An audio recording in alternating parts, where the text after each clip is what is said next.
Good morning बच्चों। कैसे आप लोग? आप लोगों को मैं भिन्न पढ़ाई थी ना, रोटी के द्वारा और कागज़ के टुकड़े से भिन्न सिखाई थी ना।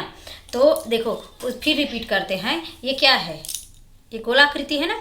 ये रोटी समझो, ये रोटी के आकार का है ये। अब इसको अगर हम दो भाग में काट दिए, देखो दो भाग में किए तो एक एक भाग क्या कहलाएगा?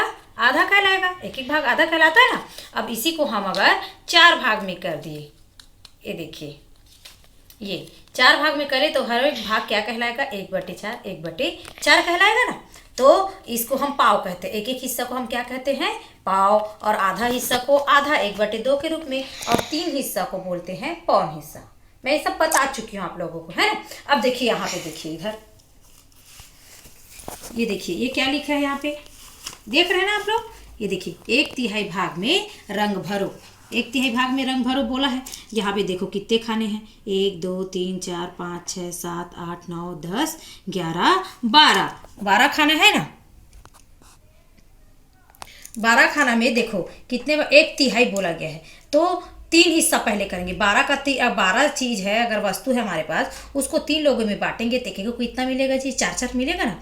तो 4 1/3, इतना 1 कहलाएगा, इतना क्या कहलाएगा? 2 हिस्सा। और इतना क्या कहलाएगा? 3 हिस्सा। तो देखो यहाँ पे इतना तक के हो जाएगा 1 हिस्सा, और यहाँ तक के 2 हिस्सा। तो ये 2 हिस्सा में रंग है, इसलिए हम इसको क्या बोलेंगे? 2/3। 3 में का कितने हिस्सा में रंग है? 2 हिस्सा में। अगर हम 3 हिस्सा में मार रहे हैं, इतना को 1, इतना को 2, इतना को 3, या इसी को हम बोल सकते हैं 1 2 3 4 5 6, टोटल कितने हिस्से हैं? 12, है ना। तो 12 हिस्सा में से कितने हिस्से रंगीन हैं? 1 2 3 4 5 6 7 8 हिस्सा। तो 12 में का 8 हिस्सा रंगीन है, तो उसको हम ऐसे दर्शाएंगे जी। देखो इसमें, देखो ये चित्र दिख रहा है, इसमें कितने हिस्से में रंगीन है? 2 हिस्सा रंगीन है ना। और टोटल कितने हिस्से हैं? 3 हिस्सा। तो 3 हिस्सा में नीचे टोटल हिस्सा को हम लिखते हैं नीचे में, और कितना हिस्सा रंगीन है? 2, तो उसको हम लिखते हैं 2/3। 3 में का 2 हिस्सा रंगीन है ना। इसको बोलेंगे 2/3। क्या बोलेंगे जी? 2/3। अब इसको देखो, ये चित्र में देखो कितना हिस्सा है? 1 2 3, कितना हिस्सा है? 3 हिस्सा। उसमें का कितना हिस्सा रंगीन है? 1। तो 3 में का 1 है, तो इसको हम बोलेंगे 1/3। अब देखो इस चित्र इधर की बात करते हैं। ये देखो, इसमें से अगर हम 1/4 की बात करें, तो कोई भी रोटी है या वस्तु है, उसका हम 4 टुकड़ा किए हैं, 4 हिस्सा किए हैं। और 4 हिस्सा में का अगर 1 हिस्सा को रंगीन किए हैं, तो उसको हम अगर भिन्न के रूप में दर्शाएंगे तो क्या लिखाएगा? 1/4। 4 में का 1 भाग, है ना। 4 में का 1 भाग। और यहाँ पे देखो इसमें कितने भाग रंगीन है? 2। और टोटल कितने हैं? 4। तो 4 भाग है, और कितने भाग रंगीन है? तो 2। तो 2/4 ऐसे लिखेंगे। इसको हम 2/4 क्या बोलेंगे? इसको 2/4। और ये क्या है जी? 1/4। 4 में का 1। और ये क्या है? 3 हिस्सा में रंगीन है, तो ये कहलाएगा 3/4 या 3/4, ये ऐसा कहलाएगा, है ना।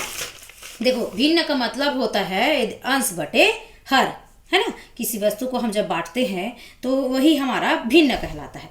भिन्न का मतलब अंश बटे हर होता है। ये देखो कुल भाग में रंगा हुआ भाग हमारा ये है। तो कुल भाग देखो, जैसे इसमें इस चित्र को देखो, 1 2 3 4 कुल भाग है ना। 4 कुल भाग कितना है? 4। और अगर उसमें का 2 भाग लिए हैं तो वो हमारा क्या कहलाएगा? रंगीन भाग है ये। तो 2/4 हो गया। 4 में का 2 लिए तो 2/4। भिन्न के ये सूत्र आप लोग याद रखिए, आगे जाके ये काम आएगा। भिन्न बराबर होता है अंश बटे हर, या ऐसो जब हम चित्र को रंगीन भागों के रूप में दर्शाते हैं तो ऐसे लिखते हैं, रंगा हुआ भाग बराबर कुल भाग।